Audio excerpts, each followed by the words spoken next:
نحمده ونصلي ونسلم على رسوله الكريم اما بعد فاعوذ بالله من الشيطان الرجيم بسم الله الرحمن الرحيم واضرب لهم مثل الرجلين جعلنا لأحدهما جنتين من أعناب وحففناهما بنخل وجعلنا بينهما زرعا۔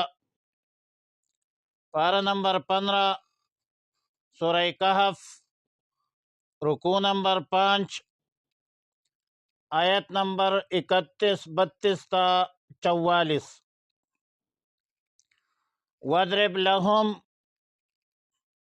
اور بیان کیجئے ان کے لیے، مثلاً مثال یا حال، رجلین دو آدمیوں کا،